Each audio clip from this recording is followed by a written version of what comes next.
नमस्कार, आप देख रहे हैं एबीसी न्यूज। मैं हूं आपके साथ सौम्या मिश्रा। जहां एक तरफ लोकसभा चुनावों के नतीजे आ चुके हैं, सरकार भी बन गई है, पर ईवीएम का विवाद थमने का नाम नहीं ले रहा। ईवीएम को लेकर एक बार फिर से भारत में सियासत गर्मा गई है। सरकार और विपक्ष आमने सामने है। खुद चुनाव आयोग को सामने आकर सफाई भी देनी पड़ रही है। आपको बता दें कि तकरीबन ये धुआं 7000 किलोमीटर दूर से उठा है। जी हां, अमेरिका में चुनाव में ईवीएम के इस्तेमाल पर उठ रहे सवाल के बीच भारत में ये बवाल हो रहा है। जब से एलॉन मस्क ने ईवीएम को हटाने की वकालत को लेकर एक्स पर एक पोस्ट किया, भारत में भी पक्ष विपक्ष इस विवाद में कूद पड़ा। राहुल गांधी हो या अखिलेश यादव, सभी ने ईवीएम को खत्म करने की मांग की। इस पूरी प्रक्रिया को खत्म करने की मांग की और दोबारा से बैलेट पेपर में वापस आने की अब वो जताई है। आपको बता दें कि और उम्मीद भी यही लगाई जा रही है कि इस बार संसद में मजबूत विपक्ष इस मुद्दे को तेजी के साथ जरूर उठा सकता है। आज हम भी इस पूरे मुद्दे पर बात करेंगे, पक्ष और विपक्ष दोनों की बात को सुनेंगे। इसके लिए हमारे साथ मयंक शुक्ला जी हैं, जो कि समाजवादी पार्टी से हैं। कृष्ण मोहन पांडे जी हैं, जो भाजपा से अपना पक्ष रखेंगे। साथ ही पूनम पंडित हैं, जो कांग्रेस से अपना पक्ष रखेंगे। आप तीनों का बहुत बहुत स्वागत है। सबसे पहले मैं पूनम पंडित के पास जाना चाहूंगी। पूनम जी, देखिए, राहुल गांधी ने भी फिर से सवाल उठाए हैं, लेकिन इस बार जो नतीजे सामने आए हैं उससे खुद प्रधानमंत्री मोदी ने भी कहा कि शायद ऐसा लग रहा है कि इस बार आप लोग ईवीएम पर सवाल नहीं उठाएंगे। देखिए, जो ये मुद्दे हम लोग उठा रहे हैं, ये आज पहला दिन नहीं है कि विपक्ष की इतनी ज्यादा सीटें आ गई कि हम इस मुद्दे को उठाना बंद कर दे, या कई राज्यों में विपक्ष की सरकार आई, तेलंगाना में आई, हिमाचल में आई, कर्नाटक में आई, तो हमने ये मुद्दे उठाने बंद कर दिए। हमने ये मुद्दे बराबर उठाए कि बेशक कांग्रेस की सरकार बन रही है, लेकिन फिर भी हम ईवीएम के खिलाफ है। तमाम वीडियो में, तमाम सोशल मीडिया पे, तमाम प्रेस कॉन्फ्रेंस में इस बात को हमने उठाया है कि जिस देश में ईवीएम बनी थी, जिस देश ने ईवीएम को बनाया, जापान में बैन किया हुआ, यहाँ तक इतना पावरफुल देश अमेरिका, वो भी कह रहा है अब तो कि ईवीएम खत्म होनी चाहिए। तो ऐसा नहीं है कि प्रधानमंत्री जी के बात पर हम लोग चल जाएंगे, मुद्दे उठाना बंद कर देंगे। यहाँ तक कि हम मुद्दे सड़क से लेकर संसद तक उठाएंगे और बड़ी मजबूती से उठाएंगे। देखिए, विपक्ष जो होता है वो कौन होता है? जनता की आवाज विपक्ष होता है। अब जनता चाहती है, ईवीएम पर कितने सारे वकीलों ने धरना दिया दिल्ली में, सुप्रीम कोर्ट के वकीलों ने, आप सभी को ये भली बात ही जानते हैं। किसानों ने भी खिलाफत ईवीएम की, नौजवान बेटियों ने खिलाफत की, जो युवा है उन्होंने भी ईवीएम की खिलाफत की। सिर्फ मोह किसको है? जिनके मोबाइलों के ओटीपी, मोबाइल कनेक्ट है ईवीएम से और ओटीपी उनके रिश्तेदारों के यहाँ पर जाते हैं, और जब वो काउंटिंग कराते हैं 3 बार की और 2 बार की काउंटिंग में विपक्ष का प्रत्याशी जीत जाता है, तीसरी बार काउंटिंग करा करके जबरदस्ती से 48 वोटों से सत्ताधारी पार्टी के कैंडिडेट को जिता दिया जाता है। तो वो लोग ईवीएम का सपोर्ट करते हैं। अगर देश में कांग्रेस की सरकार भी होगी, मैं आपको आपके टीवी के माध्यम से कहना चाहूंगी, के न्यूज के, तब भी मैं ईवीएम के खिलाफ ही रहूंगी, क्योंकि ईवीएम एक ऐसी चीज है जिसको हैक किया जा सकता है। ये चीज कई बार विधानसभा दिल्ली में एक आम आदमी पार्टी के नेता थे, उन्होंने भी इस चीज को दिखाया, और अब तो खुद स्वीकार लिया गया है कि हाँ, ईवीएम को हैक किया जा सकता है। तमाम बड़े बड़े नेता इस चीज में अब इन्वॉल्व सिर्फ भारत के ही लोग नहीं है, अब तो दूसरे देशों से भी प्रतिक्रियाएं आ गई है कि ईवीएम को बैन होना चाहिए। तो क्यों इतना मोह रख रहे हैं मेरे देश के प्रधानमंत्री? सत्ताधारी पार्टी क्यों मोह रख रही है? क्योंकि उनके मोबाइलों पर ओटीपी जाता है। मैं बस यही कहूंगी। बिल्कुल, देखिए, लेकिन ओटीपी वाली जो आपने बात कही है, वो पूर्व आईटी मंत्री ने भी इसको सिरे से नकार दिया है। उन्होंने कहा कि ओटीपी जैसी कोई चीज ईवीएम से कनेक्ट नहीं होती, ब्लूटूथ या इंटरनेट से ईवीएम कनेक्ट नहीं होता, तो ओटीपी नहीं आ सकता है उसमें। अगर इस तरीके की चीजें होती तो इन्होंने इस चीज के लिए क्यों नहीं बोला? क्यों इन्होंने प्रेस कॉन्फ्रेंस नहीं की? जब आम आदमी पार्टी के इतने बड़े नेता, राज्यसभा सांसद संजय सिंह ने इस चीज को प्रेस कॉन्फ्रेंस करके भी बोला है, तमाम और लोगों ने भी बोला, अगर ऐसा था तो इन्होंने अपना सफाई क्यों नहीं पेश किया? क्योंकि जनता क्या मांगती है? जनता जवाब मांगती है। विपक्ष आपसे जवाब मांगता है तो आप 70 साल की बातों को उठाने लग जाते हैं। जब विपक्ष आपसे बेरोजगारी पे बात करता है, पूनम जी, देखिए, चुनाव आयोग सामने आया है और उसने इस पर जवाब भी दिया है कि इंटरनेट से कनेक्ट नहीं हो सकती। उन्होंने सफाई दी है। देखिए, उन्होंने सफाई दी है। जिस देश ने ईवीएम को बनाया वो देश इस ईवीएम को यूज नहीं करा, और मेरे भारत का चुनाव आयोग इस चीज पे सफाई देता है। आपको याद होगा जब चुनाव होते थे, पहले चरण के, दूसरे चरण के, तीसरे चरण के, इसी जितने भी चरण के चुनाव होते थे, तो चुनाव आयोग अपनी प्रतिक्रिया देता था कि पहले चरण का चुनाव ऐसा गया, प्रेस कॉन्फ्रेंस करता था बाकायदा। लेकिन इस बार ऐसा बिल्कुल नहीं हुआ। 7 चरण का चुनाव खत्म हो गया। भाजपा के बड़े बड़े प्रवक्ता ही बोल रहे हैं कि 4 चरण में हम तो चुनाव जीत गए, अब हमको जरूरत नहीं है किसी का भी, हम जीत गए। लेकिन चुनाव आयोग की कोई प्रतिक्रिया नहीं थी। यहाँ तक कि तमाम वो वीडियो सोशल मीडिया पर भी पड़े हुए हैं, तमाम वो वीडियो आपने देखे होंगे।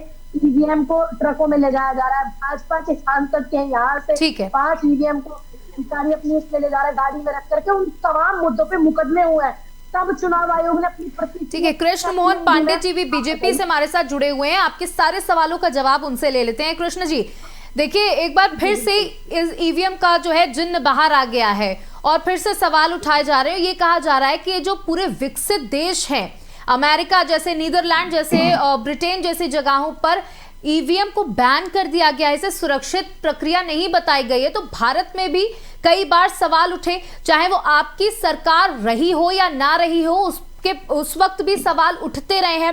जहां 2009 में पहली बार सवाल खड़े किए गए थे ईवीएम पर, लालकृष्ण आडवाणी ने भी सवाल खड़े किए गए थे, कई बार अर्जियां भी दी गई हाई कोर्ट, सुप्रीम कोर्ट में। लेकिन आज जब कहा जा रहा है कि ये जो पूरी प्रक्रिया है ये सुरक्षित नहीं है, विपक्ष ये आरोप लगा रहा है कि आप लोग मानने को तैयार नहीं क्योंकि इसमें आपकी कोई मिली भगत है।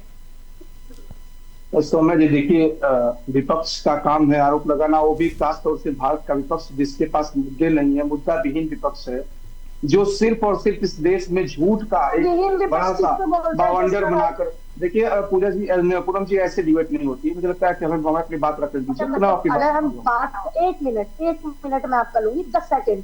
देखिए, डिबेट का मतलब होता है कि जनता के मुद्दों पे बात करना, जनता के सवाल उठाना, हम वही कर रहे हैं। और आप कह रहे हैं विपक्ष जो है मजबूती में नहीं है, विपक्ष जवाब नहीं दे सकता, उनके पास मुद्दे नहीं है। हमारे पास मान्यवर मुद्दे हैं, महंगाई, बेरोजगारी, शिक्षा, स्वास्थ्य सुविधाएं, सरकारी संस्थान, इनको आप बेचने में लगे हुए हैं। अभी पूनम जी, देखिए आज डिबेट ईवीएम पर है, तो मैं चाहती हूँ कि जरा कृष्ण जी हैं वो जवाब दे लें, फिर उसके बाद जी कृष्ण मोहन जी पहले इनको शांत कराइए तो फिर मैं कुछ बोलूं। जी आप बोलिए।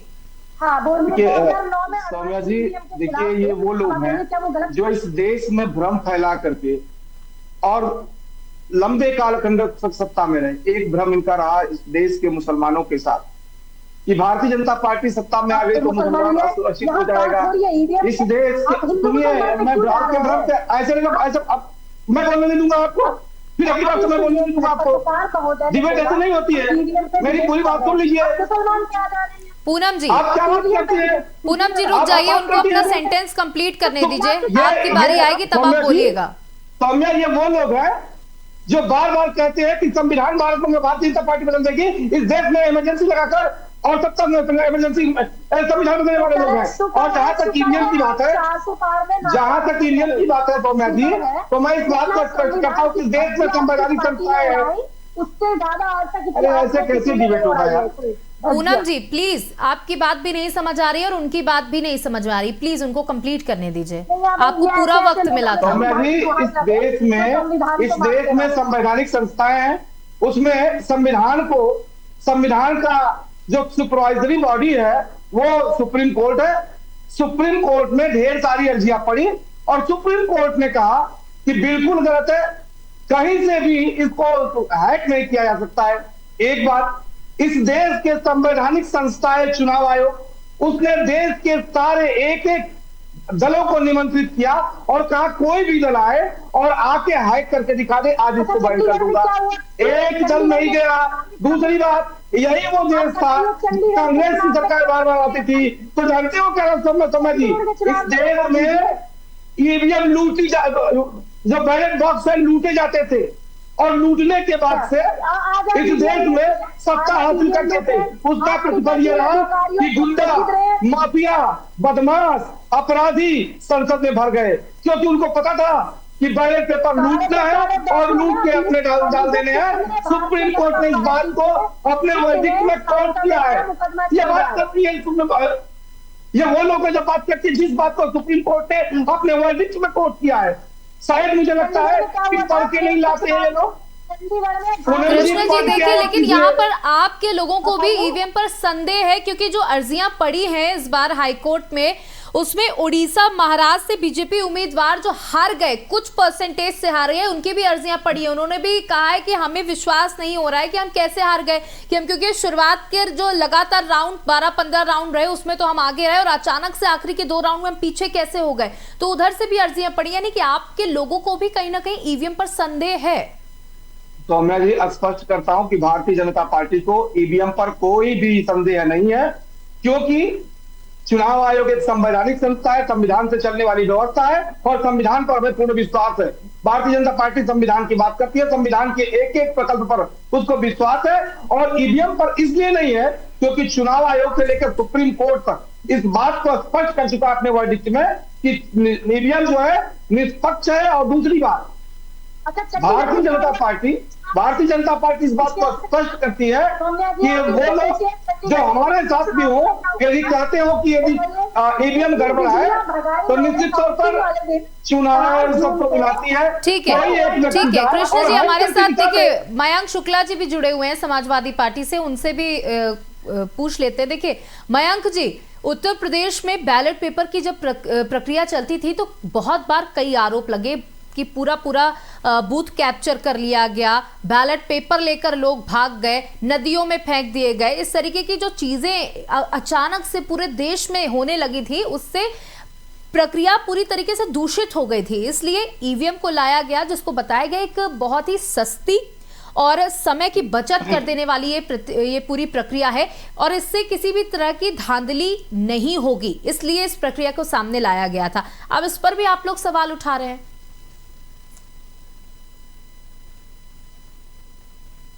मयंक जी अनम्यूट कर लें। मैं शुरू से शुरू करूंगा। जब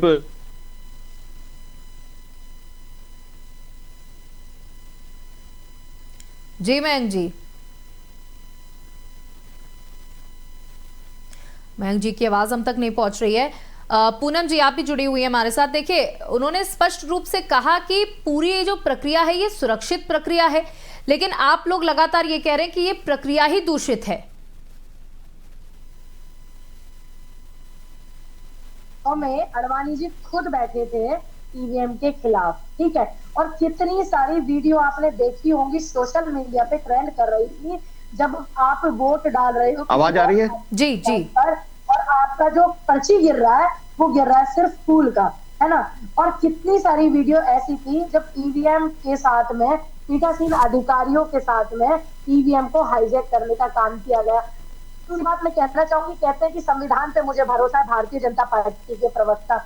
जी मैं आपके पास आ रही हूं। मेयर का चुनाव था, सबसे मुंह पे करारा तमाचा था ये सिस्टम के, जब चंडीगढ़ के मेयर के चुनाव में बेईमानी की गई, धांधलेबाजी की गई, और तब वहां पर इस देश के एक नेताओं को जेल में डाल करके संविधान की प्रस्तावना में परिवर्तन करने वाले लोग आज संविधान की बात करते हैं। आप नहीं डाल रहे थे, आप नहीं डाल इस देश के एक एक नेताओं को, विपक्ष के नेताओं को जेल में डाल करके, और संविधान की प्रस्तावना में जो लिखा हुआ था भीमराव अम्बेडकर ने स्पष्ट लिखा है कि अब पूरे संविधान में समयानुसार परिवर्तन हो सकता है, परंतु एक जगह नहीं हो सकता है। मैं चाहती हूँ कि मयंक जी के पास मैं वापस लौटूं, क्योंकि अभी उनकी तरफ से कोई बयान नहीं। जी आपने कहा कि आप शुरू से शुरू करना चाहते हैं।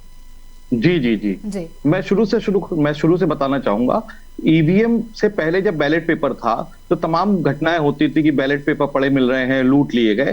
तो इस प्रकार की घटनाएं तो ईवीएम के साथ भी हुई, और ईवीएम भी कभी किसी सांसद के सत्ताधारी दल के मिल रही है, कभी नदी के किनारे मिल रही है। तमाम खबरें पूरे प्रदेश और देश में से आती हैं और हमारे पास पहले से भी आई हैं। मैं कहना चाहता हूं कि टेक्नोलॉजी हमारी सुविधा के लिए होती है, और अगर कोई चीज हमें सुविधा की जगह दुविधा देने लगे तो उसका इस्तेमाल बंद कर देना चाहिए। एलन मस्क जो पूरे विश्व के प्रख्यात व्यक्ति हैं, जो विश्व के सबसे ज्यादा एआई को और टेक्नोलॉजी को समझने वाले व्यक्ति हैं, यदि वो सवाल उठा रहे हैं तो उनकी, मुझे लगता है कि भारतीय जनता पार्टी का कोई भी प्रवक्ता, नेता, प्रधानमंत्री, मुख्यमंत्री, कोई भी मुझे लगता है इतना इस मामले में ज्ञानी नहीं है जितना ज्ञान एलन मस्क जी को होगा। तो अगर वो जब सवाल उठा रहे हैं, विपक्ष सवाल उठा रहा है, पूरा देश सवाल उठा रहा है, भाजपा सवाल उठा रही है, लाल कृष्ण आडवाणी जी सवाल उठा रहे हैं। जब सब सवाल उठा रहे हैं तो किसी व्यवस्था से यदि दिक्कत हो रही है तो उस व्यवस्था को बदल देने में कोई बुराई नहीं है। मेरा मानना यह है कि जो अपराध है, देखिए अपराध एक, आपको मैं बताऊं, विकास एक सतत प्रक्रिया है। पहले जमाने में मोबाइल नहीं होते थे, वीडियो रिकॉर्डिंग नहीं होती थी। आज देखिए छोटी सी घटना होती है, लोग मोबाइल निकाल के तुरंत वीडियो बनाने लगते हैं। तो चीजें अब आसान नहीं रह गई हैं। जो भी आपराधिक तत्व हो, अपराधी तत्व तो अपराधी है, उसका राजनीतिक दलों से कोई मतलब नहीं होता। वो तो जिसकी सत्ता आती है उसके साथ जुड़ने की कोशिश करता है। और भारतीय जनता पार्टी पे अपराधियों की पूरी लंबी लिस्ट भी है इस वक्त, क्योंकि जो भी भाजपा में जाता है उसको साफ सुथरा करके अपराधियों को ले लेते हैं, उनको अपने में शामिल कर लेते हैं। तो ईवीएम हो या बैलेट हो, ये कानून व्यवस्था का मामला है कि उसे लूटा ना जाए, उसे डिस्टर्ब ना किया जाए, उससे साथ कोई छेड़खानी ना की जाए। विषय महत्वपूर्ण ये है कि हम लोग बैलेट से ईवीएम पे आए थे टेक्नोलॉजी का उपयोग करने के लिए, मगर वो कहीं ना कहीं संशय पैदा कर रही है अगर उस पे लोगों को भरोसा नहीं है। और एलन मस्क जैसा व्यक्ति जब ये कह रहे हैं तो मुझे लगता है कि इस व्यवस्था को समाप्त करना चाहिए और बैलेट के माध्यम से जो भी बेहतर व्यवस्था हो सकती है उसको पक्ष विपक्ष को मिलकर। लेकिन एक यहाँ पे छोटी सी चीज ये भी है कि अगर एलन मस्क इस पर बात कर रहे हैं तो यहाँ पे ये भी एक क्लैरिफिकेशन दी गई है कि हिंदुस्तान की जो ईवीएम मशीनें हैं उनको अलग तरीके से कस्टमाइज किया गया है, जिसमें आप इंटरनेट का प्रयोग नहीं कर सकते हैं, वो किसी तरीके के ब्लूटूथ से कनेक्ट नहीं होती है, एक उसका सिस्टम बनाया गया, एक चिप उसमें मौजूद होती है। तो यहाँ पर जो धांधली की बात कही जा रही है उसकी परसेंटेज बहुत कम हो जाता है अन्य देशों के मुताबिक। मैं आपको बताता हूँ, जब फॉर्म 17, पूनम जी एक मिनट, मैं आपको बताना चाहता हूं, जिसकी बात आप कर रहे हैं कि नेट नहीं यूज हो सकता, ब्लूटूथ नहीं जुड़ सकता है, मगर बदली तो जा सकती है। मुझे अच्छे से जानकारी है, इस बार हम लोग को पार्टी की तरफ से निर्देश भी था, बहुत मजबूती से हम लोगों ने फॉर्म 17C जो होता है जिसमें सारे वोटिंग का डिटेल होती है और मशीन के नंबर होते हैं, उनको हम लोगों ने जमा कराने का काम किया उत्तर प्रदेश में। और मुझे लगता है कि अन्य प्रदेशों में ये काम ठीक से नहीं हो पाया, तभी भारतीय जनता पार्टी ने पूरे प्रदेश साफ कर दिए और उत्तर प्रदेश में भारतीय जनता पार्टी को और पूरे एनडीए को हराने का काम इंडिया गठबंधन ने किया। और समाजवादी पार्टी की अकेले जो सीटें हैं वो पूरे एनडीए गठबंधन से ज्यादा है, 37 सीट्स हैं। तो जब हम बात करते हैं ईवीएम की, जिसमें इस तरीके की टेक्नोलॉजी का उपयोग नहीं है, मगर कहीं ना कहीं अभी पिछले कुछ दिनों पहले पढ़ रहा था मैं, करीब 10-15 लाख ईवीएम गायब हैं। तो क्या पता उनको कहीं पर कुछ इस्तेमाल किया जा रहा हो, उनको फीड किया जा रहा हो, और जहां पे भाजपा हार रही होती वहां पे कुछ मशीनों को ऐड करके पुरानी मशीन हटा दी जाती है। 2.5 लाख जब ईवीएम गायब है तो इसमें भाई, जब कोई चीज टेक्नोलॉजी हमारी सुविधा के लिए ना, जब वो सुविधा नहीं दे रही है तो दुविधा दे रही है तो हटा देना चाहिए। जी पूनम जी, देखिए अगर हम थोड़ा सा पीछे जाएंगे तो एक घटना को याद करेंगे कि अरविंद केजरीवाल ने बाकायदा एक प्रेस कॉन्फ्रेंस की थी।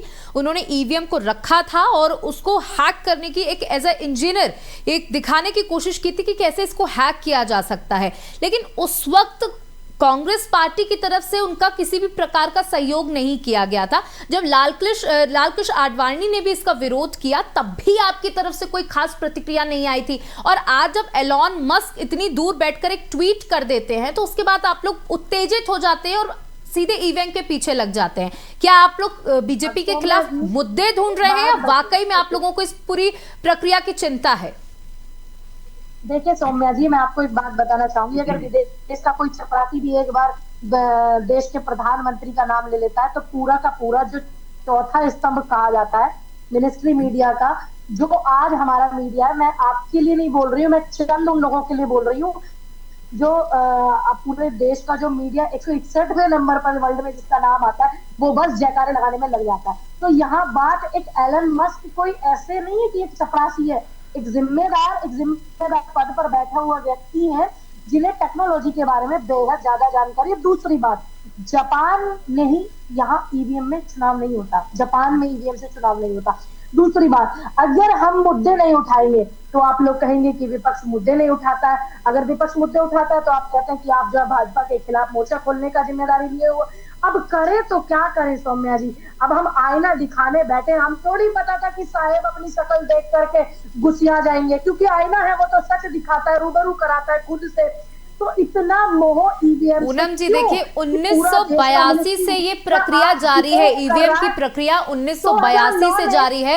आप लोग कई बार सरकार में आए, तब आप लोगों ने इतनी तेजी के साथ आवाज क्यों नहीं उठाई? सवाल ये भी उत्पन्न होता है कि आज बीजेपी की सरकार है, आप लोग आवाज उठा रहे, अच्छी बात है, ठीक बात है, लेकिन पहले आपकी सरकार रही, उस वक्त आप लोगों ने आवाज क्यों नहीं उठाई?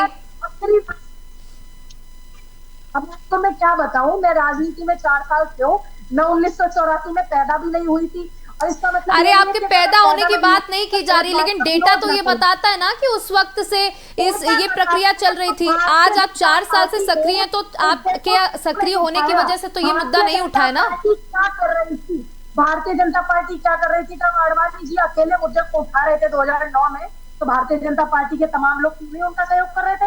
आपने क्यों नहीं उनकी आवाज को सुना? आप लोगों ने उनकी आवाज को क्यों नहीं सुना? हम तो आज भी आडवाणी जी की बात का समर्थन करते हैं सौम्या जी। हम उस तो आज भी वक्त आप लोग सरकार में थे, तब समर्थन क्यों नहीं किया आप लोगों ने? लीडर है, हम तो सर उनका बात का सम्मान कर रहे हैं, तभी तो कह रहे हैं बार बार कि सीनियर लीडर जिनको आप मानते हैं, उनकी विचारधारा पे आप नहीं चलते। हम उनकी बात को सम्मानते हुए आडवाणी जी की बात का 2009 की हम चाहते हैं कि आप ईवीएम जो है उसको हटा दीजिए। जनता चाहती है ईवीएम हटा दीजिए, महिलाएं चाहती है ईवीएम हटा दीजिए, देश का जो विपक्ष है वो चाहता है ईवीएम हटा दीजिए। सिर्फ आप ही को मोह क्यों है ईवीएम से? चंडीगढ़ का इतना बड़ा मामला सामने आया, एक करारा तमाचा अच्छी तरीके से चंडीगढ़ के मेयर के चुनाव में लगा सिस्टम के ऊपर, तब भी नहीं सुधरे ये लोग, बताइए। ठीक है मयंक जी,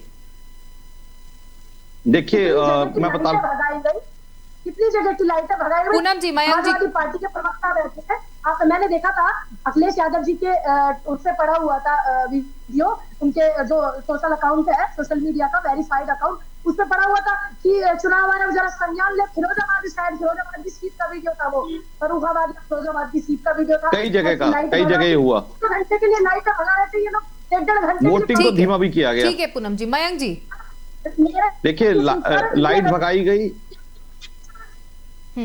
लाइट भी भगाई गई, और वोटिंग को जहां भाजपा हार रही थी वहां वोटिंग को स्लो भी किया गया, वोटिंग को स्लो करने का काम भी किया गया।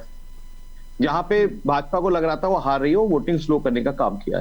देखिए मेरा कहना यह है कि ईवीएम बड़ी चीज नहीं है, बड़ी चीज है देश का लोकतंत्र, देश की संवैधानिक व्यवस्था।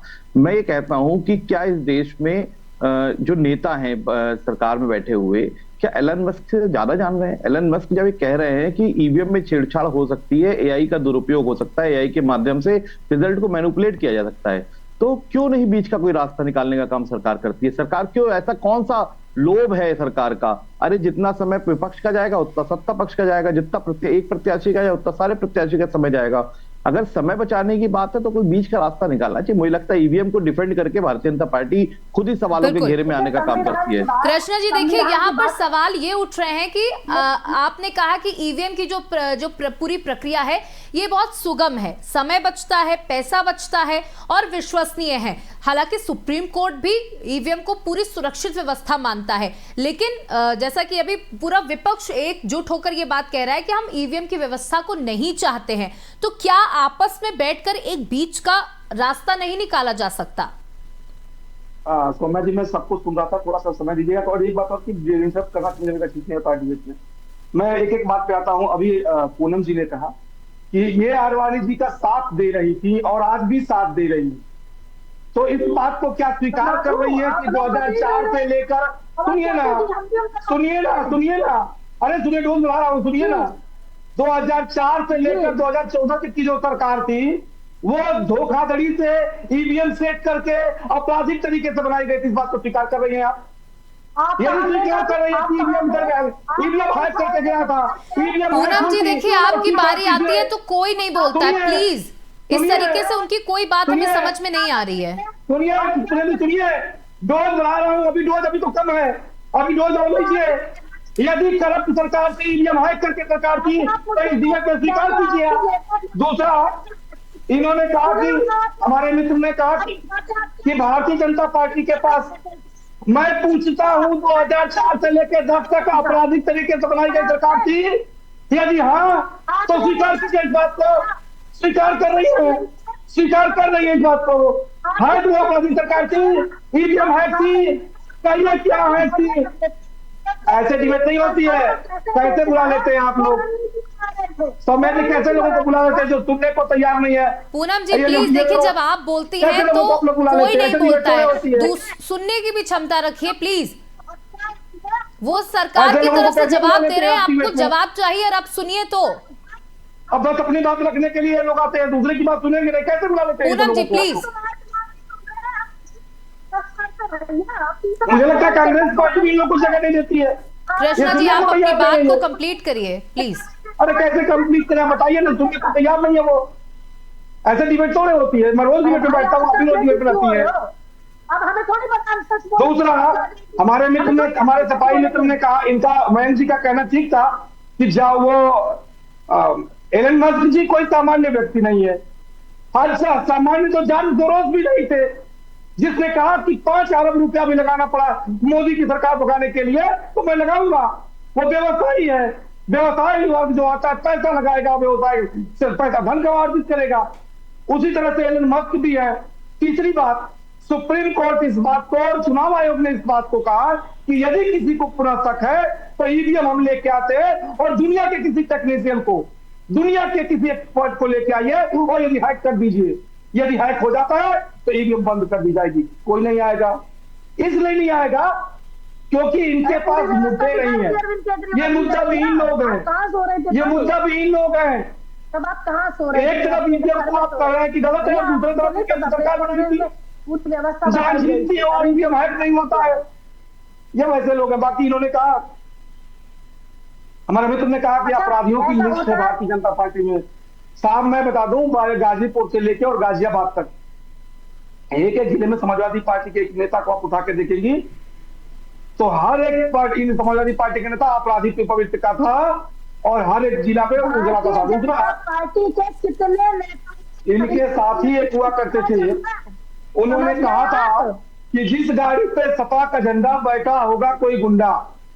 ये सामान्य भाषा में चलता था। इनके साथी थे, इनके सहयोगी थे, इनके साथ केंद्र सरकार में रहे, मैं बोलना चाहता हूँ जी, ठीक है कृष्ण जी। देखिए इस समय हम ईवीएम पर बात कर रहे हैं और मयंक जी आप इसका कोई जवाब देना चाहते हैं, क्योंकि उन्होंने कहा कि आप लोग बैलेट पेपर की बात करते हैं लेकिन जब आपकी सरकार थी तो बहुत ज्यादा धांधली हुई, बूथ कैप्चरिंग जैसी घटनाएं सामने आई, जिसकी वजह से ये कदम उठाने पड़े कि हमें ईवीएम पर ही विश्वास करना पड़ेगा।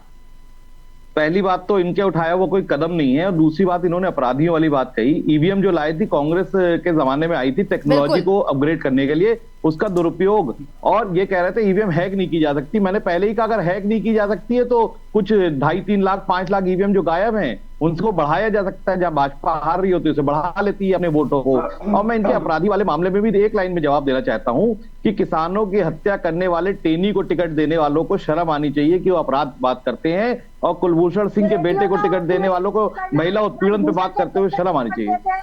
लेकिन अपराधियों को पोषित करने का काम भाजपा करती है। जैसा आप कह रहे हैं कि जहां बीजेपी हारती है वहां पर ये धांधली कर देते, लेकिन उत्तर प्रदेश के इस बार जो नतीजे आए वो कहीं ना कहीं आपके पक्ष में आए। आपने कहा कि हमने मुद्दे उठाए, जनता ने हमें समझा और हम जीते। बीजेपी दूसरे नंबर पर है, आप पहले नंबर पर है, फिर उस वक्त आप कैसे कह सकते हैं? मैं आपको उसका जवाब दे रहा हूँ। बहुत अच्छी बात कही आपने। मैंने अपनी बातचीत के दौरान एक बात कही थी कि समाजवादी पार्टी को पहले पता था कि ये ईवीएम में हेरफेर कर सकते हैं भाजपा के लोग, और भाजपा के लोगों ने इसकी तैयारी भी कर रखी थी। मगर जो ईवीएम की जब फाइनल मुहर लगती है तो एक 17C करके एक फॉर्म होता है जिसमें पूरी ईवीएम की डिटेल होती है, उसका सारा बैच नंबर वगैरह होता है, उसको हम लोगों ने पहले ही कलेक्ट करने का काम कर लिया था। और ये बात जब भाजपा को पता चल गई तो उन्हें मजबूरी में हारना पड़ा और दूसरे प्रदेशों में मुझे लगता है कहीं ढिलाई रह गई, इसीलिए भाजपा ने पूरे प्रदेश के प्रदेश साफ कर दिए। और अगर समाजवादी पार्टी और इंडिया गठबंधन कांग्रेस इतना एक्टिव नहीं होता तो शायद उत्तर प्रदेश में भी ये सफाया करना चाह रहे थे, मगर इनके सपने जो है वो टूट के बिखर गए। इसका बड़ा अफसोस होगा भाजपा को। और अब तो भाजपा में योगी आदित्यनाथ जी और मोदी जी की लड़ाई और आरएसएस की लड़ाई धरातल पे आ गई है, खुल के सामने आने वाली। मुझे लगता है भाजपा प्रवक्ता जी को 10-20 दिन में नए प्रदेश में पूरा परिवर्तन देखने को मिलेगा और बहुत सारे नए नेता काबिज हो जाएंगे। अब अपनी अपनी देखे भाजपा के लोग, आपसी लड़ाई निपटाए फिलहाल तो। आज हम ईवीएम पर चर्चा कर रहे हैं, मुझे लगता है इसी पर केंद्रित रहना चाहिए। पूनम जी देखिए, आप लोग सवाल ये उठा रहे हैं कि अब ईवीएम पर बैन लगना चाहिए, जैसे बाकी देशों में है वैसा भारत में भी होना चाहिए। और बैलेट पेपर की जो व्यवस्था थी उसके परिणाम हम सबने देखे कि किस तरीके के परिणाम आए। अब ऑप्शन क्या है? आप लोग ये सवाल उठा रहे हैं कि ईवीएम को बैन कर दिया जाए, लेकिन क्या आपने एक भी ऑप्शन दिया कि किस तरीके से हम इस पूरी प्रणाली को तरीके से सुचारू रूप से चलाएंगे? सौम्या जी, ईवीएम ऐसा नहीं है कि अगर हमारी सीटें ज्यादा आ जाए तो हम सच को सच कहना बंद कर दें। हम सबसे पहले सच को सच कहना सही समझते हैं, झूठ नहीं बोलेंगे। बेशक हमारी सरकार बनी और ईवीएम से बनी, कई स्टेट में बनी, लेकिन फिर भी हमने ईवीएम का विरोध किया, ठीक है। और अगर ईवीएम का हम विरोध कर रहे हैं तो तथ्यों के आधार पर ही कर रहे हैं। कितनी तमाम प्रेस कॉन्फ्रेंसें हुई, अभी हमारे बड़े भाई बता रहे थे, समाजवादी के प्रवक्ता, कि इतनी सारी ईवीएम है, जो आपको भी पता है, रिकॉर्ड भी है, 2.5 लाख के करीब ईवीएम जो है वो खराब भी हुई थी। अब जो खराब हुई उनके ठीक होने का ब्यौरा तो पता नहीं है, तो उन 2.5 लाख की जगह 2.5 लाख तो आई होंगी, ऐसा नहीं कि नहीं आई होंगी, है कि नहीं। दूसरी बात, इसका देखिए, ये सिर्फ ईवीएम सरकार के लिए या कांग्रेस भाजपा के लिए नहीं, ये देश की व्यवस्था और संविधान की व्यवस्था के लिए। और ऐसे लोग हमें संविधान ना सिखाएं जिनके भारतीय जनता पार्टी की सरकार होने के बावजूद वहां पर संविधान की धज्जियों को उड़ाया गया हो, चाहे वो मणिपुर राज्य हो, चाहे वो राजस्थान हो, चाहे वो उत्तर प्रदेश हो। तो ये हमें संविधान की दुहाई बिल्कुल भी ना देवे, और ये संविधान को अगर मानते तो संविधान की धज्जियां नहीं उड़ाते। अब बैठ करके विपक्ष के साथ में कोई समाधान निकाला जाए। देखिए, बैलेट पेपर पे जब ऐसी चीजें होती थी तब इतने लोग जागरूक नहीं थे। अब मैं आपकी बात का जवाब दे रही हूँ, सौम्या जी गौर कीजिएगा। आपने बोला कि पहले बैलेट पेपर कैप्चर कर लिए जाते थे, बूथ ये हो जाता था, वो हो जाता था। आज जिस भी व्यक्ति के हाथ में फोन है वो अपने आप को पत्रकार से कम न माने। कुछ भी ऐसी चीज होती है तो वीडियो लोग बनाने लग जाते हैं। तो ऐसे ही अब गाँव में भी बहुत ज्यादा जागरूकता आ गई, तभी तो लोग ईवीएम का विरोध कर रहे हैं, मान्यवर। तो ईवीएम का विरोध जागरूकता की वजह से हो। अगर अब ऐसा, पहले तो लोगों को ये नहीं पता था कि बूथ कैप्चरिंग कैसे होती है। बहुत से सीधे साधे लोग होते थे, ये लोग बोल देते थे कि चलो हो गया, वोट डल गया आपका, बस हो गया खत्म। सोचते थे कि इतना ही टाइम होता होगा वोट का, क्योंकि उनको पता नहीं था बूथ कैप्चरिंग चलेगा। अब लोग हो गए जागरूक, लोग जाग गए हैं, तो वो अच्छे से जान गए हैं कि अब हमें क्या करना और क्या नहीं। और जिस तरीके से जनता और विपक्ष चाहते हैं उस तरीके से व्यवस्था होनी चाहिए चुनाव की।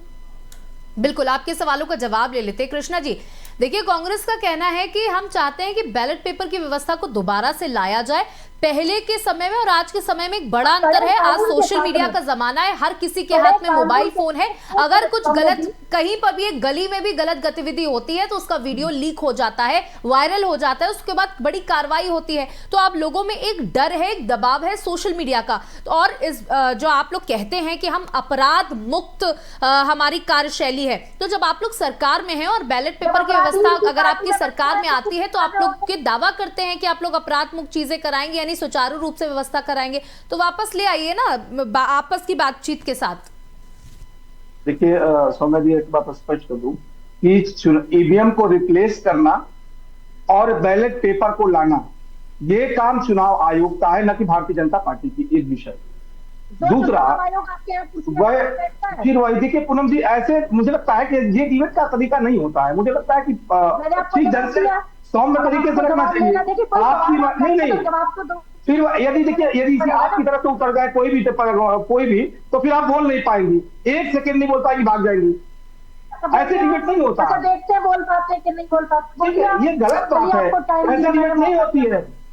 और मुझे लगता है डिबेट में बैठती है, ऐसे नहीं बैठती है। मैं आपको इतना बताऊं, आप बस इस बात को स्वीकार लो कि आपकी कोई हैसियत नहीं है ईवीएम में बात करने की। आपसे बड़े बड़े लीडर बैठे, आप लोग देखिए पूनम जी, आप किसी की हैसियत यहाँ पर मत जज करिए प्लीज। अगर आपकी बारी है तो आप बोलिए, उनकी बारी है तो वो बोले। ये सही कह रहे, इस देश में उनको जवाब देने कहाँ दे रही हैं आप? बार बार आप बीच में बोल रही है, प्लीज शांत रहिए। इस देश में सौम्या जी हैसियत तो राहुल गांधी की थी, लेकिन इस देश ने उनको औकात में ला दिया। इस देश में हैसियत तो प्रियंका गांधी की थी, उनको औकात में ला दिया। 70 वर्षों से सत्ता में रहने के बाद दुनिया में सीट पे आके खड़े हो गए। और दूसरी बात, चुनाव आयोग का काम है ईवीएम को रिप्लेस करना और बैलेट पेपर को लाना। उस संविधान की सुपरवाइजरी बॉडी सुप्रीम कोर्ट है, यदि उसको वो आदेशित करती है तो चुनाव आयोग निश्चित तौर पर उस पर विचार करेगा। और रही बात एलन मस्क के कहने पर, जॉर्ज सोरोस के कहने पर भारतीय पद्धति, भारतीय व्यवस्थाओं को बदल दिया जाए, तो मुझे लगता है दुनिया के लोग रोज ठीक करेंगे और भारतीय संस्कृति, भारतीय मूल्य परंपरा, भारतीय सामाजिक व्यवस्था को बदलते रहेंगे। किसी व्यवसायी के कहने पर इस देश की प्रक्रिया को बदल दिया जाएगा, किसी व्यवसायी के कहने पर इस देश की सामाजिक संतुलन को बिगाड़ बना दिया जाएगा। जो व्यक्ति कहता है कि 5 अरब रुपया मैं खर्च करूंगा मोदी को हटाने के लिए, वो व्यवसायी है। एलन मस्क कहते हैं कि हाइक किया जा सकता है, वो व्यवसायी है।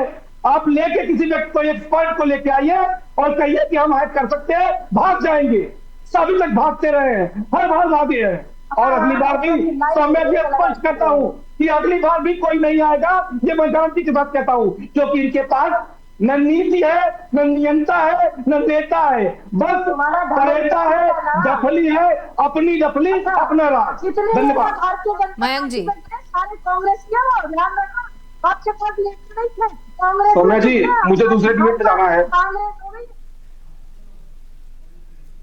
जी जी सर, हम आपको रिप्लेस कर रहे हैं। आप जी जी, बहुत बहुत शुक्रिया सर हमारे साथ जुड़ने के लिए। मयंक जी, आप जवाब दे रहे थे कि जैसा उन्होंने कहा कि अगर हम कह रहे हैं कि आप इंजीनियर लाइए, ईवीएम हम सामने रखते हैं और आप लोग जो भी कहना चाह रहे हैं इसको हैक करवाना, देखते हैं कि ये मशीन हैक होती है या नहीं होती है। जब वो सामने ये बात रखते हैं तो कोई सामने नहीं आता है। अनम्यूट कर ले मयंक जी। ईवीएम हैक हो सकती है, नहीं हो सकती, ये महत्वपूर्ण नहीं है। महत्वपूर्ण ये है कि ईवीएम से इसका प्रेम क्यों है, क्या ऐसा। हेलो मयंक भाई, आपको रोक रही हूँ, माफी चाहती हूँ। मैं ये पूछना चाहती हूँ, भाजपा के प्रवक्ता तो सवालों से भाग गए, अब हम दोनों बैठते हैं, किसको सुनाएंगे सौम्या जी? जनता को तो पता ही है सारी चीजें। देखिए पूनम जी, जनता को वैसे जाना चाहिए। उन्होंने साफ तौर पर बताया कि उनको किसी और डिबेट का पार्ट होना है, इसलिए वो यहाँ से चले गए। लेकिन अब मुझे लगता है कि आपके सहयोगी आपके बगल में बैठे हुए हैं, आपके सहयोगी आपके साथ है, आप उन्हें बोलने देंगी। देखिए, मेरा महत्वपूर्ण जो विषय महत्वपूर्ण है वो ये है कि ईवीएम महत्वपूर्ण नहीं है। मैंने कहा कि जो व्यवस्था होती है वो महत्वपूर्ण है, और जो सुविधा के लिए होती है टेक्नोलॉजी, जब वो दुविधा पैदा कर रही है तो उसे रिप्लेस करने में कोई बुराई नहीं है। एलन मस्क सिर्फ एक विदेशी नहीं है, वो किसी विषय के जानकार हैं, और जो ज्ञान होता है वो देश से बाहर भी किसी पे हो सकता है। और व्यापार वाली बात जो कह रहे थे, तो नरेंद्र मोदी जी व्यापारियों को पोषित करने का काम सबसे ज्यादा करते हैं। मुझे तो अब ये लगने लगा है कि जादूगर की जान जो है वो तोते में है, वो तोता ईवीएम है और जादूगर जो है वो भाजपा हो गई है। लेकिन देखिए कृष्णा जी, एक बात को बार बार दोहरा करके गए हैं कि एलॉन मस्क एक व्यापारी है, एक बिजनेसमैन है। उनका हर एक ट्वीट, हर एक शब्द अपने व्यापार से कहीं ना कहीं जुड़ा हुआ होता है। मैं उनकी, एलन मस्क ने अब कहा ना, हमारे पार्टी, हमारे माननीय राष्ट्रीय अध्यक्ष श्री अखिलेश यादव जी, राहुल गांधी जी, सभी नेता आज से थोड़ी ना कह रहे हैं, बहुत टाइम से एलन मस्क जैसे कहीं हम मुद्दा उठा रहे हैं। विषय ये नहीं है, विषय ये है कि हम लोगों ने मुद्दा उठाया, मगर उसको जब कोई एक टेक्निकली जानकार व्यक्ति सपोर्ट करता है तो उस विषय को चर्चा तो होगी ही। देखिए, हम और आप इस पे चर्चा इसलिए कर रहे हैं क्योंकि एलन मस्क विश्व के सबसे श्रेष्ठ लेवल के स्तर के जानकार हैं इन चीजों के, और हमारी मांग को सब एक तरीके से समर्थन किया है उन्होंने, तो इसलिए हम उस बात को कर रहे हैं। हमें एलन मस्क से कोई मतलब नहीं कौन से देश से हैं, क्या करते हैं, हमें इस बात से मतलब है कि जो हमारी जायज बात है, जिस बात से देश की सरकारों को फर्क पड़ता है, इस देश की आम जनता को फर्क पड़ता है, इस देश के व्यापार को फर्क पड़ता है, उस हर चीज को हम लोगों को जिम्मेदारी से उठाना चाहिए। एलन मस्क एक इसके जानकार व्यक्ति है, उन्होंने जब ये सवाल उठाया तो हमारी कहीं ना कहीं जो मांग है उसे पोषित करने का काम किया। देखिए मयंक जी, लेकिन अब विकल्प तो हमें ढूंढना होगा ना। सवाल उठाने से, सवाल तो उठ रहे हैं, लगातार आप लोग सवाल उठा रहे हैं, लेकिन अब विकल्प की हमें जरूरत है। क्या लगता है आपको, बैलेट पेपर की व्यवस्था हमारे लिए सही थी? लोकतंत्र के लिए ये व्यवस्था सही थी? जो घटनाएं हुई, सब घटनाओं को एक बार रिकॉल करिएगा, उसके बाद जवाब दीजिएगा।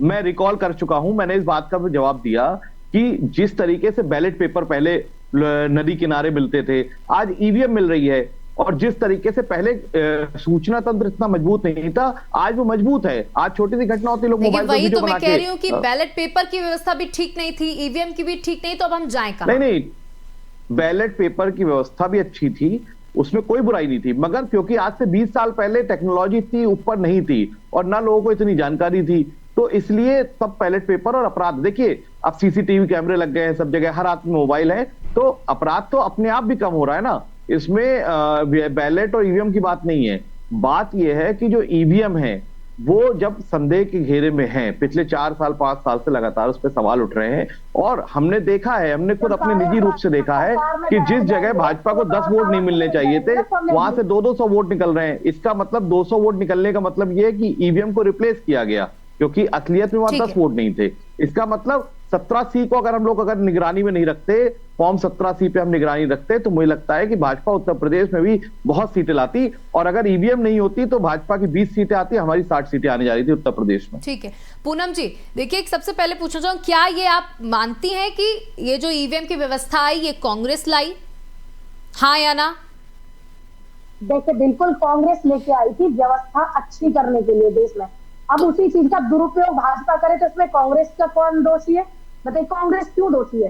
किसी चीज को बेहतर, आप देखिए मोबाइल है, मोबाइल जो आया है, देखिए उस समय भी सवाल तो उठ रहे थे ना, जब आपकी सरकार थी ईवीएम पर सवाल तो उस वक्त भी उठ रहे थे और सवाल आज भी उठ रहे हैं। तो व्यवस्था ठीक, तो धांधली आप में भी थी अगर आपके हिसाब से, तो धांधली यहाँ पर भी है। धांधली होती तो सरकार जाती क्यों कांग्रेस की? देखिए अगर ऐसा होता तो भाजपा की सरकार 2014 में क्यों आती भारत में, आप बताइए। दूसरी बात, एक मोबाइल है, इस मोबाइल से पढ़ाई लिखाई भी की जा सकती है, डिबेट्स भी की जा सकती है, जैसे आप और हम बैठ करके कर रहे हैं, और इस मोबाइल का दुरुपयोग भी किया जा सकता है। लेकिन जिस कंपनी ने मोबाइल बनाया उसने दुरुपयोग के लिए थोड़ी ना बनाया, अब दुरुपयोग कर रही है तो लोग कर रहे हैं, है कि नहीं? तो ऐसे ही ईवीएम है, अगर ईवीएम में कांग्रेस धांधलेबाजी करती थी तो 14 में भाजपा की सरकार कैसे आती है, आप बताइए।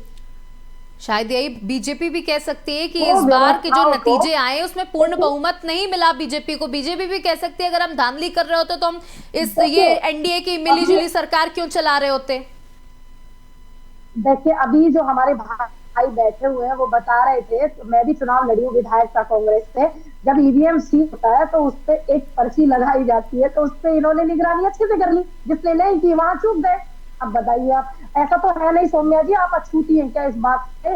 कितनी ईवीएम मशीन ट्रक में मिली, कितनी ईवीएम मशीन पीठासीन अधिकारी अपनी गाड़ी में लेकर के गया, कितनी ईवीएम मशीनों की पर्चियां, अगर आपने नहीं देखी तो मेरे फोन में वीडियो है, और कितनी ईवीएम मशीनों में से पर्चियां निकाली जा रही है और उन पर्चियों को एक झोले में भरा जा रहा है। ये सब जो वीडियो है, ये तमाम वीडियो, ऐसा नहीं है कि ये अछूती है या आप इन वीडियो से अछूती नहीं है, आपने भी ये वीडियो जरूर देखी होगी, मैं पूरी जिम्मेदारी के साथ में इस बात को कह सकती हूँ। बिल्कुल, देखिए हमारा मकसद है कि जो मुद्दा आप लोग उठा रहे हैं उसको हम दोनों ही पहलू से देखें, चाहे वो बीजेपी के पहलू हो वो भी हम सामने रखें और आपका जो पॉइंट है उसको भी हम सामने रखें। लेकिन यहाँ पर जरूरत है कि अगर हम किसी मुद्दे को उठा रहे हैं तो उसमें एक रास्ता हमारे पास जरूर होना चाहिए। जैसा आप लोग कह रहे हैं कि अब ईवीएम को बैन कर देना चाहिए भारत में भी, तो रास्ता उसके पास वो भी बहुत सटीक रास्ता होना चाहिए, फिर हम उसमें इफ और बट के चांसेस नहीं रहने चाहिए। सौम्या जी, ये सटीक ही रास्ता है कि ईवीएम को हटा करके बैलेट पेपर और कड़ी से कड़ी सुरक्षा के अंदर चुनाव होने चाहिए, और चुनाव आयोग का किसी भी पार्टी के लोगों से मिलना जुलना ये सब एक सार्वजनिक होना चाहिए, पर्सनल नहीं होना चाहिए। ये एक जो है इसका समाधान है। और तमाम जहाँ पे वोट डलती है, स्पेशल उसी दिन लाइट क्यों भगाई जाती है जिस दिन वोटों की काउंटिंग होती है, तो वहां पे बिजली विभाग को भी थोड़ा दुरुस्त कीजिएगा। आज वोट खुल रही है तो भैया आज लाइट नहीं भगाई जानी चाहिए। ठीक है अगर लाइट मयंक जी, देखिए अगर हम इस बात को डिनाई तो नहीं कर सकते कि जब भारत में चुनाव होता है तो एक से बढ़कर एक बाहुबलियों को टिकट दिया जाता है, और खास तौर पर क्योंकि हाँ अगर हम उत्तर प्रदेश की राजनीति की चर्चा करें तो इन चुनावों में भी हमने देखा कि एक से बढ़कर एक, चाहे वो आपकी पार्टी हो, चाहे वो कांग्रेस पार्टी हो, चाहे वो बीजेपी हो, तीनों ने ही ऐसे लोगों को टिकट दी। आम आदमी इस प्रक्रिया में नहीं शामिल हुआ बहुत हद तक। जब आपको क्या लगता है कि जब बड़े बड़े लोग चुनाव लड़ रहे होंगे तो बूथ कैप्चरिंग जैसी जो खबरें पहले आया करती थी वो इस बार भी नहीं आएंगी, ये बहुत ही स्पष्ट रूप से आप लोग कह रहे हैं? देखिए मैं आपको फिर बता रहा हूं कि बूथ कैप्चरिंग ये सब पुरानी बातें हो गई, क्योंकि समय बदल गया। समय कैसे बदल गया? टेक्नोलॉजी, मैंने कहा ना, टेक्नोलॉजी के दो रूप हैं। टेक्नोलॉजी जहां सुगम बना रहा है हमारी चीजों को, चाहे सीसीटीवी कैमरे हो, चाहे पुलिस बल हो, चाहे सुरक्षा बल हो, चाहे सेना हो, बहुत मजबूती से सब लोग हमारे साथ खड़े हैं। और ईवीएम की सुरक्षा या बैलेट की सुरक्षा एक कॉमन सी बात है। हमें कागज की सुरक्षा करनी है, मशीन की सुरक्षा करनी है, इसमें कोई फर्क नहीं है। जैसे बैलेट लूटे जाते थे वैसे ही ईवीएम भी लूटी गई तब तमाम जगहों पर। तो ये अपराध का और पुलिस प्रशासन का और लॉ एंड ऑर्डर का मामला है। ईवीएम को बदल के अगर बैलेट के पेपर होता है तो इससे चुनावी प्रक्रिया में कोई फर्क नहीं आने जा रहा है। बस असली बात यह है कि भाजपा इस बात से क्यों परेशान है। मैंने बताया कि शायद कबूतर में ही जान है, तोते में ही जान है जादूगर की, इसीलिए ईवीएम को बचाए रखना चाहते हैं। क्योंकि जिस तरीके का जनादेश जनता में दिख रहा था, जनता में आक्रोश भाजपा के लिए दिख रहा था, मुझे लगता है 5-10 सीटें भी उत्तर प्रदेश में आना मुश्किल था। मगर अगर वो इतनी सीटें जीती है, मुझे इसमें अभी भी ये लगता है कि कहीं ना कहीं कुछ तो बात है। देखिए, इसमें सबसे अहम रोल है चुनाव आयोग का कि वो किस तरीके से इस पूरे मामले में एक स्पष्टीकरण देता है, और सबसे बड़ा रोल है विपक्ष का कि वो बहुत ही तरीके से इस मुद्दे को कैसे सामने रखता है। देखिए, आरोप प्रत्यारोप लगाना अलग बात है, लेकिन अगर आप किसी प्रक्रिया को सही चाहते हैं तो उसमें आपको सटीक पॉइंट सामने रखने होंगे। तो विपक्ष किस तरीके से अपना रोल प्ले करेगा, इस पूनम जी एक लाइन में 1 मिनट में आंसर कंप्लीट करें। मैं बस ये कहना चाहूंगी कि मेरठ में जो प्रत्याशी इंडिया गठबंधन के और तमाम न जाने कितनी लोकसभा सीटों पर आगे चल रहे थे, राजबब्बर जी गुड़गांव से सीट पे आगे चल रहे थे, धीरे धीरे काउंटिंग को स्लो कर दिया गया, फिर बीच में काउंटिंग रोक दी गई और एकदम से बाहर आवाज आती है कि भारतीय जनता पार्टी के प्रत्याशी जीत गए। तो ऐसी चीजें जो है संदेह पैदा करती है, चाहे वो ईवीएम हो, चाहे वो सिस्टम हो। देखिए, कोई भी सिस्टम अगर बनाया जाता है तो वो सुविधाओं के लिए बनाया जाता है। अब ऐसे नहीं है कि आप लुटेर गर्दी अंधेर गर्दी मचाओ। भारतीय जनता पार्टी के कितने एमएलए और कितने एमपी हैं जिनके महिला उत्पीड़न के मामले और बलात्कार के मामले आ रहे हैं और ये उनको अपनी संरक्षक में रखते हैं। चाहे वो ब्रजभूषण लगा लीजिए, उसके बेटे को टिकट देना, चाहे वो अजय मिश्रा जी जो हो उनके बेटे को उनको टिकट देना, ठीक है, चाहे वो कोई भी लगा लीजिए। तमाम ऐसे रेवन्ना रेड्डी जैसे व्यक्ति के चुनाव प्रचार में है ना, जिसके पास 3027 कुछ वीडियो महिलाओं की, बुजुर्गों की, छोटी बेटियों की नंगी वीडियो मिल गई।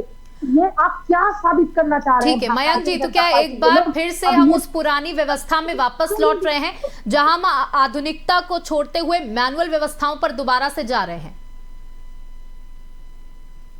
अनम्यूट कर लें सर। सरकार से हम तो मैं ये कहता हूं कि जरूरी नहीं है कि हम पुरानी व्यवस्था की बात कर रहे हैं। हम ये कह रहे हैं कि जो टेक्नोलॉजी हमें समझ में नहीं आ रही है, जिस टेक्नोलॉजी पे लोगों संशय है, जिस टेक्नोलॉजी से भाजपा पोषित हो रही है, उस टेक्नोलॉजी को हटा के एक समझदार लोगों की टीम बैठे और कोई मध्य मार्ग निकाले।